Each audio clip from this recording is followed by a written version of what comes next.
We're going to now use a truth table to determine the validity of an argument. So number 19, we have a premise. If you bought bread, then you went to the store. Next premise, you bought bread. Therefore, conclusion, you went to the store.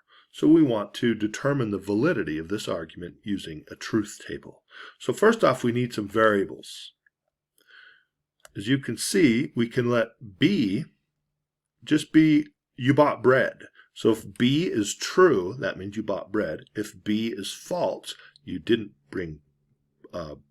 buy bread. S will be you went to the store. So S can be true or false. Did you go to the store or not? True or false. So then the argument becomes the premise. If you bought bread, then you went to the store. Premise, you bought bread. Conclusion, you went to the store. So now the argument is if both premises are met, then the conclusion is met. So if both the premises are met, then the conclusion is met. So this is our argument. And now we're just going to look at a truth table. So we have two variables, B and S, store, bread. And the store, I'm going to do the alternation, true, false, true, false. And then B, I'm going to do the double alternating. So true, true, false, false. B was able to finish its pattern. We have enough rows. All right, let's take a look at these other situations. Premise, B implies S. Now the implies we can assume are always true unless a true implies false equals false. So that happens in the second row. True implies false. That one we change to a false.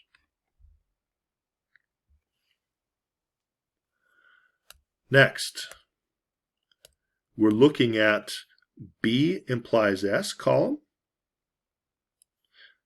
and B column. Now the and is a false, will be false. So let me write that instead. At least one false equals false. So if you, with the and, they both have to be true. If there's at least one false, you write false. So our first column, T, true. Our second column has a false. Our third, I'm saying columns, I mean rows. Our third row has a false. Our fourth row has a false. Okay. Now we can take a look at the argument. B implies S and B, so that's this column, implies S, this column. The implication, the implies we can assume are true unless we get a true implies false, and then we set that one to be a false. So this is the argument implies the S, so the premises implying the S. Do we have any true implies false in here? Here we have a true implies true, false implies false, false implies true. We do not have any true in this column giving us a false in the other column. So we don't change any of the truths in our argument because this column is all true. The argument is valid. This is how we would use a truth table to determine the validity of an argument. So go ahead and pause the video and see if you can work out this number 20, and I'll be right back. Okay, so starting off, we have three variables. So we have the premise, the mall, we have the jeans, we have the shirt, so there's M, J, and S. And so let's fill those out first. So true, false, true, false, true, false, true, false. That just keeps alternating. The next variable is a double alternation. True, true, false, false, true, true, false, false, etc. On and on and on. And the next one is a 4-time alternation. True, true, true, true, false, false, false, false. And that was able to complete its alternation pattern. That's why you can see we needed that many rows, 8 rows. All right, now for the argument itself, it is the mall implies jeans. If you go to the mall, you buy jeans. The other premise is if you buy jeans, you'll buy a shirt. So jeans implies shirt. So if both of those are true, the both premises true, that implies the conclusion, which is if you go to the mall, you'll buy a shirt. Let's see if this holds true. In order to get an idea of the premises, we want to work out each individual truth column for the M implies J. So the M implies J. You assume it's true, like innocent until proven guilty. Well, that's not looking like a true. Let's fix that one. Assume it's true. But if you get a true implies false, then you set that one to be false. So right here, true implies false. Right there, true implies false. All the rest do not have a true implies false. So those two, we switch to false. All the rest stay true. Similarly, they're all true unless a true implies false, and then you get a false. So here we're looking at the J column implying the S column.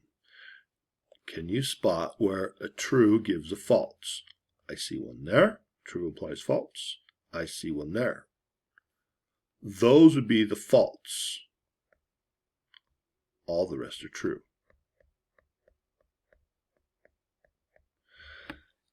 Okay, moving on. This is and. It even looks like a capital A. This is the and. At least one F equals F. And this time we're looking at the columns. M implies J column, and J implies S column. At least one F gives F. So no F's, at least one F, no F's, at least one F, no F's, at least one F, no F's, and no F's. At least one F. We have the second row, the fourth row, the sixth row. Those are the ones that are at least one F. Okay, now the conclusion, M implies S. So we can assume true, unless, again, we get a true implies false, and then we get a false. Where would that happen? So the columns we're looking at is M implies S. These two columns, let's see if we can find a true implies false. Right there, true to false.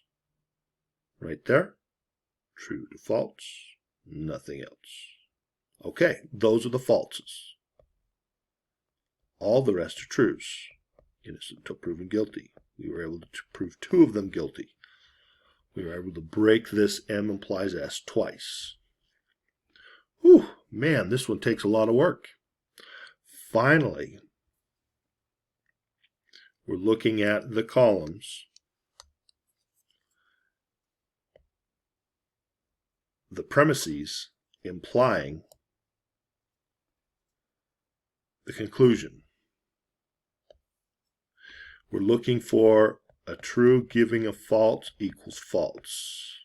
No, no, no, no, no, no, no, no. Nowhere do we have a true giving a false. so there's no F's anywhere in here.